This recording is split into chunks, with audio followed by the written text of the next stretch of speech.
சூப்பரான ஒரு ரெசிபி பார்க்கலாம் வாங்க. டொமேட்டோ சிக்கன் கறி. தேவையான இன்க்ரீடியன்ட்ஸ், ஒரு கடாயை எடுத்துக்கிறோம். கடாயை ஹீட் பண்ணிவிட்டு அதில் ஒரு 150 ml ஆயில் ஆட் பண்ணுறோம்.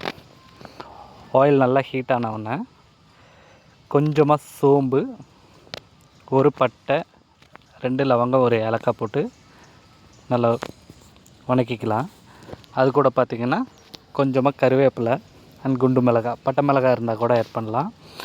அது கூட வந்து ஒரு 2 பெரிய வெங்காயம் ஃபைனாக சாப் பண்ணி போட்டு நல்லா மிக்ஸ் பண்ணிக்கலாம். வெங்காயம் வதங்கினதுக்கப்புறம் பார்த்திங்கன்னா ஒரு 2 table spoon ginger garlic paste போட்டு நல்லா சாட்டே பண்ணிக்கிறோம்.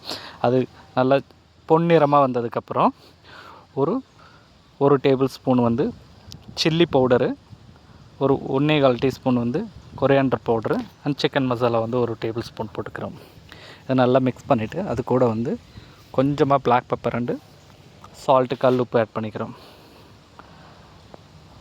இது கூட பார்த்திங்கன்னா ஒரு 4 அல்லது 5 பெரிய தக்காளி ஃபைனாக பேஸ்ட் அடித்து அந்த பியூரி வந்து இதில் போட்டு மிக்ஸ் பண்ணிக்கலாம். பியூரி நல்லா மிக்ஸ் ஆகி லைட்டாக கொதி வரும்போது ஒரு 350 கிராம் சிக்கனு கறிக்கட் பீஸு நல்லா வாஷ் பண்ணி எடுத்து அதில் ஆட் பண்ணிக்கலாம். ஆட் பண்ணி நல்லா மிக்ஸ் பண்ணிக்கலாம். இது ரொம்ப ஸ்வீட்டாகவும் இருக்காது, உங்களுக்கு பார்த்திங்கன்னா ரொம்ப புளிக்கவும் புளிக்காது. ஸோ டொமேட்டோ ஆட் பண்ணதுனால புளிக்கும், ஸ்வீட்னஸாக இருக்குங்கிற டவுட்டே வேணாம். பார்த்திங்கன்னா நல்ல கலர்ஃபுல்லாக இருக்கும். ஒரு மூடி போட்டு மூடி வச்சுக்கலாம். ஒரு கொஞ்சம் நேரம் குக் ஆகிற மாதிரி 5 to 10 minutes எடுத்திங்கனாவே தெரியும் உங்களுக்கு. நல்ல ஒரு திக் கிரேவி மாதிரி வருது. ஸோ இதில் பார்த்திங்கன்னா ஒரு கொஞ்சமாக தேங்காய் பேஸ்ட் ஆட் பண்ணிக்கலாம். ஒரு 1/4 மூடி தேங்காய், அதை வந்து நல்லா பேஸ்ட் பண்ணி அதில் ஆட் பண்ணிக்கலாம். இது பார்த்திங்கன்னா கிரேவி ரொம்ப திக்னஸ் ஆனதுனால லைட்டாக வாட்டர் ஆட் பண்ணிக்கலாம். கொஞ்சம் லிக்விட் கன்சிஸ்டன்சி இருந்தால் சாப்பிட்றதுக்கு நல்லாயிருக்கும். இது பார்த்திங்கன்னா ஒயிட் ரைஸ் கூடயும் நல்ல காம்பினேஷன் ஆகும். சப்பாத்தி, பரோட்டா, எதுக்குனாலும், இடியாப்பம் எதுக்குனாலும் நீங்கள் வச்சு சாப்பிட்லாம்.